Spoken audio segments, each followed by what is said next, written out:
I never thought I would be excluded from my own family's celebration, but there I was, sitting alone in my small apartment, staring at my phone screen in disbelief. My mother had just posted a series of photos from a grand housewarming party, a party I hadn't even been invited to.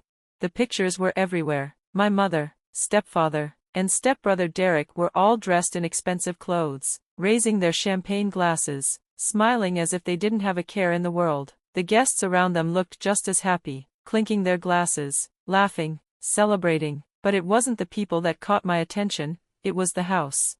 Something about the background seemed oddly familiar. The tall oak tree in the front yard, the white stone pathway leading up to the grand entrance, the elegant windows that framed the house, it all looked exactly like the home I had grown up in.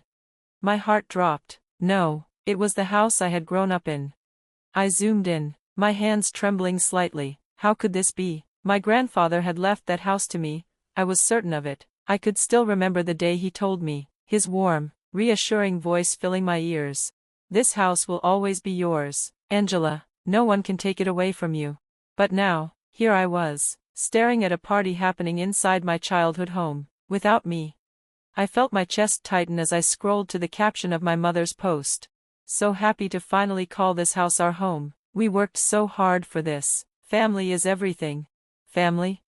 A bitter laugh escaped my lips. They never treated me like family. After my grandfather passed away 3 years ago, my mother and stepfather pushed me out. They took everything, his money, his belongings, and apparently, even the house. I had no idea how they had done it, but now they were celebrating in a home that legally wasn't even theirs.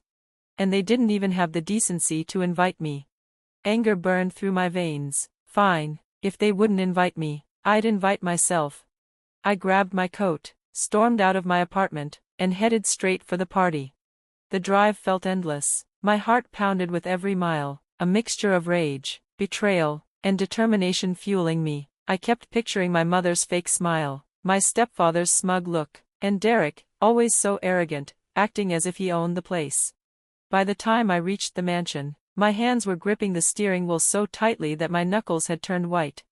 Luxury cars lined the long driveway, a sign of the wealthy guests they had invited. The grand house was lit up, and laughter and music spilled out from the open doors. Well-dressed guests wandered across the lawn, sipping champagne, talking as if they belonged there. This wasn't just a small housewarming party, it was a celebration, a victory party for stealing what was mine. I took a deep breath, stepped out of my car, and marched up the stone pathway. My heels clicked against the ground as I made my way to the entrance, my head held high. Just as I reached for the door handle, a large man in a black suit stepped in front of me. "Invitation?" the security guard asked, eyeing me from head to toe. I narrowed my eyes. "I don't need one. This is my house." The guard smirked. "Ma'am, you need to step back. This is Mr. and Mrs. Miller's home. If you don't have an invite, you can't come in." My stomach twisted at those words. Mr. and Mrs. Miller. Hearing my mother and stepfather's names attached to my house made my skin crawl. Before I could respond, a familiar voice called from inside. "Oh, look who's here." I turned to see Derek, my stepbrother, standing in the doorway. His arms were crossed, a smug grin spread across his face. He was wearing an expensive suit, a flashy watch on his wrist, all things bought with money that should have been mine. "What are you doing here, Angela?" he sneered. "Came to see what real success looks like." Rage flared inside me. "What are you doing in my house?" Derek let out a loud, mocking laugh. He turned toward the guests, raising his voice.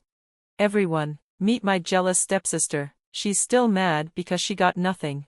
The guests chuckled, murmuring among themselves. I felt a lump form in my throat, but I refused to let them see me break.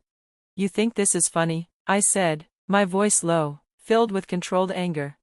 "Yeah," Derek shrugged. "You're embarrassing yourself. Mom and Dad worked hard for this house. Just because Grandpa let you live here doesn't mean you own it." My hands clenched into fists. That's when I saw her, my mother. She was standing near the grand staircase, a glass of champagne in her hand, looking like the perfect hostess. Her eyes met mine, but instead of looking guilty or ashamed, she just gave me a cold, fake smile. "Angela," she said smoothly, "I didn't think you'd show up." She took a slow sip of her drink before adding, "You were never part of our plans." Her words hit me like a slap. I took a deep breath, my entire body shaking with rage. You stole this house from me. Stole? She tilted her head with an amused smile. Oh, sweetie, you were never meant to have it. Something inside me snapped. I reached into my purse, pulled out a folder of documents, and held them up for everyone to see. Actually, I said, my voice loud and clear, this house is still mine, legally. A heavy silence filled the room. The smug smiles disappeared from my mother's and Derek's faces. My stepfather, who had been laughing just moments ago, suddenly looked uncomfortable. The guests, who had been happily sipping their drinks, exchanged uneasy glances. My mother's voice was tight. What did you just say? I stepped forward, holding the documents higher. This is Grandpa's original will. The house was never yours, it was left to me. You've been living here illegally. The air in the room changed instantly. Derek let out a nervous chuckle. That's nonsense. Mom and Dad inherited everything when Grandpa died. You were just a tenant. I smirked. Really? Then why do I have legal proof that says otherwise? I unfolded the papers and waved them in front of the crowd. This document proves that my grandfather's house legally belongs to me. The deed transfer you used to take it, fake. My lawyer already looked into it. This house isn't yours, and as of tonight, you're all trespassing.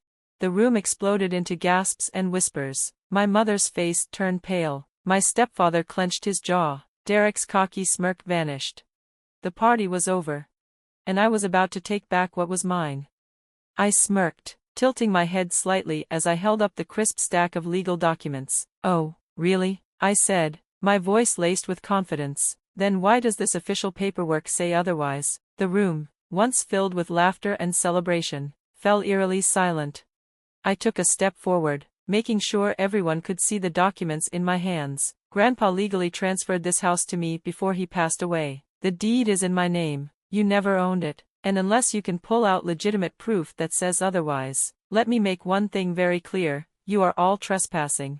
The moment the words left my lips, I saw the color drain from my mother's face. Her hand trembled slightly as she held her champagne glass. My stepfather, usually so smug and composed, clenched his jaw tightly, his fingers curling into fists at his sides, and Derek, the ever-arrogant, ever-cocky Derek, was suddenly very, very quiet. The smirk that had been permanently plastered on his face vanished. I could feel the weight of every pair of eyes in the room shifting between me and my so-called family. The air had shifted. The guests who had been mocking me earlier now looked uncertain, their whispers growing louder. Finally, an older gentleman in a well-tailored suit cleared his throat. Wait a moment, he said, his sharp gaze fixed on the documents I held. If what she's saying is true, then legally, this house belongs to her. Gasps rippled through the crowd. The guests turned to my mother, expecting an answer. I arched an eyebrow at her. So, what's your next lie? My mother opened her mouth, but for the first time in her life, she had nothing to say. No quick-witted excuse, no fake charm, just silence. My stepfather, however, wasn't as speechless. That paper means nothing, he suddenly snapped, his voice filled with barely restrained rage as he took an aggressive step toward me. We have our own documents proving this house belongs to us. I let out a small, amused laugh. Oh, you mean the fake ones? I asked, tilting my head. His nostrils flared. What did you just say? Still smirking, I pulled out another sheet of paper and waved it in the air for everyone to see. I had my lawyer look into it. I continued, my voice clear and unwavering. And guess what? The deed transfer you used to claim this house was forged. That's a felony. Another wave of gasps filled the room. The murmurs turned into full-blown whispers. Guests exchanged uneasy glances, their excitement from earlier now replaced with discomfort. My mother's composure began to crack. That's ridiculous, she hissed, but her voice was no longer smooth and confident, it was shaky, almost desperate. I took a slow step forward, lowering my voice so only she and my stepfather could hear. Oh, and did I mention? I said, savoring the moment. I didn't come here alone. Right on cue, the front doors swung open. The room turned as three figures entered, my lawyer, dressed in a sharp black suit, and two uniformed police officers. A stunned silence fell over the party. I had never seen my stepfather look so pale. My mother staggered back a step, gripping the table behind her for support. Derek's jaw clenched, his hands curling into tight fists. My lawyer adjusted his tie and spoke with calm authority. "Ladies and gentlemen," he announced, his voice echoing through the hall, "we have obtained substantial evidence of property fraud. This house legally belongs to Miss Angela. As of this moment, the current occupants are considered squatters." A strangled gasp escaped my mother's lips. "No," she whispered, shaking her head. One of the officers stepped forward, his expression unreadable. "Furthermore," he added, "there is an ongoing investigation into the illegal transfer of assets. If found guilty, the responsible parties could face serious criminal charges." For a second, nobody moved. Then, chaos. The once lively celebration crumbled into sheer panic. The guests, who had been raising their glasses in laughter just moments ago, now whispered frantically. Some backed away from my mother and stepfather as if their very presence was infectious. Others pulled out their phones, snapping pictures and videos of the unfolding disaster. Derek's face twisted with fury. He took a bold step toward me. "This is a joke," he spat. "Mom, Dad, say something." But my mother didn't speak. She just stood there, her lips slightly parted, her face drained of all color. The strong, calculating woman I had grown up fearing was now nothing more than a cornered criminal. My stepfather, on the other hand, wasn't going down without a fight. "This is our home," he bellowed, pointing a shaking finger at me. "Angela, you can't just walk in here with some phony papers and try to kick us out." The officer closest to him let out a sigh. "Sir, this is not up for debate. If you refuse to vacate, we will be forced to remove you." I crossed my arms and tilted my head, savoring every second of their downfall. "You stole my house," I said, my voice calm but firm. "You threw a party to celebrate it, and now you're trying to act like the victims?" I let out a small chuckle. Pathetic. That was the final straw for Derek. He lunged at me, his face red with fury. But he never made it. The two officers stepped in, blocking him with firm hands. "Touch her, and you'll be charged with assault," one of them warned. Derek froze, his fists clenched at his sides, his breathing ragged. He looked like he wanted to put his fist through the nearest wall. And then, my mother finally spoke. "Angela, please," she stepped forward, her eyes wide, filled with something I had never seen before, desperation. "Don't do this, we're family." I tilted my head slightly. "Family?" I let the word hang in the air before shaking my head. "You threw me away when Grandpa died," I said, my voice like ice. "You let them push me out, take everything, call me nothing, and now, when you've been caught, suddenly I'm family?" Tears welled up in her eyes. We didn't mean to hurt you." I studied her face for a long moment, then I turned to the officers. "Evict them, now." What followed was 20 minutes of pure chaos.